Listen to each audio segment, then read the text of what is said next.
Okay, this is part 3 of Deconstructing Stefan and Molyneux. To deconstruct Stefbot is to deconstruct his ideology. That is to show an outline and hence indicate a limit to that philosophy. His philosophy is anarcho-capitalism, which is a title for a school of economic political theory. The reason it is argued as a theory is because it is not evidenced within the current state of humankind, nor has it been found within the history of human civilization.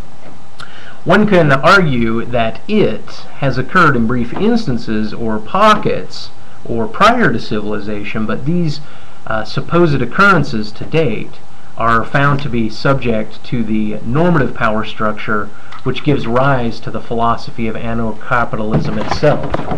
Anarcho-capitalism seeks the beheading of that which predicates its advent. An example of an antagonist theory of economics which afforded itself a place in ideological thought was Marxism. Marxism in theory would have eliminated the state, but Marxism in practice never came to fruition. The power structure which Marxism in theory abandoned finds its way back into Marxism as a practice, and that practice is communism, Leninism. And as its evidence, the practice of communism is not the ideal of Marxism. Marxism is an ideologue which puns or punks or jests towards that which predicated it. Following Marxism throughout its history, we find that, like the umbilical cord, the ideal of Marxism falls away and is lost to communism. Communism mirrors the image of the power structure which fathered it. That is to say that the ideal of Marxism was to decapitate the head of statism. Communism simply grew another head and governs over the people.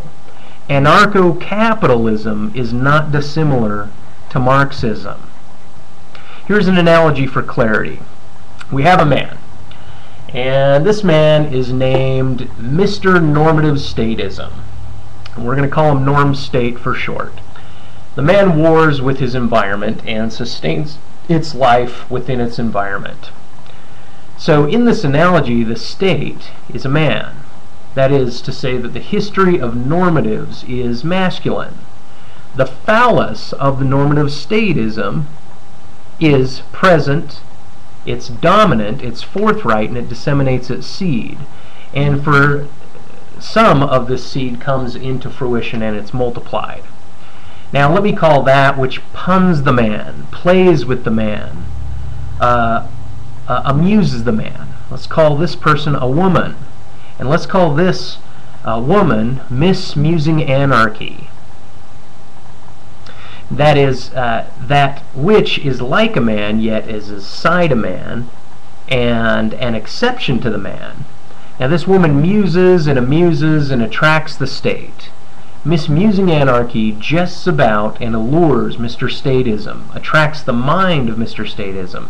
Mr. Statism finds that he loves Miss Anarchy. His philos, or love, is a mirror of himself. Eventually, the absence of the phallus, the vagina of Miss Anarchy, if you will, envelopes the phallus of the state of Mr. Statism. This is what Stefbot's doing. If we call the state and the history of the state a man, the ideas which amuse the man, entertain and invite the man, woo the man, we call a woman.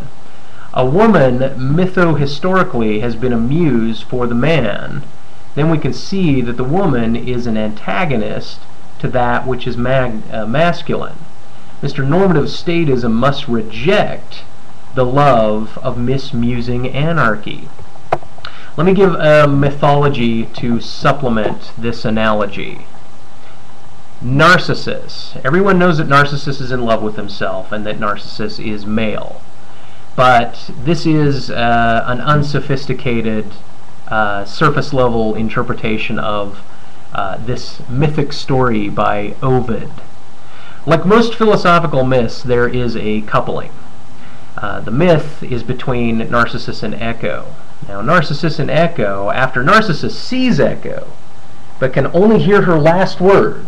She's gone now. He can only hear her last word. He finds the parallel of Echo, which is her name, echoing her last word to him alongside the mirror of the water, echoing his own image back to himself. The boy narcissist is in love with the image of himself, the mirroring of light, but it is the echo of the mirror, which is where his feminine lost love, whom he has rejected, lives as a ghost within him. So the state must reject anarchy, love it from afar, and then return and marry it. Not unlike the parasites marry a host, a virus marries a cell, a union of similar opposites occurs. Mr. Normative Statism marries side by side his antagonist and love, whom becomes Mrs. Musing Anarchism, or Mrs. Musing Statism now. The hymen of the wife's envelope is violated by the aggressing phallus of her husband, and a seed is posited. The couple is pregnant, and they lovingly decide to name their unborn child Marx. Marx in utero is indubitably tied to his mother via an umbilical cord and is eventually birthed. The umbilical cord is cut and falls away. Marx loves his mother now through the idea of an umbilical cord that is now absent. The replacement of the umbilical cord is found as an idea, as a ghostly tether, which binds Marx to his maiden mother, Miss Musing Anarchy.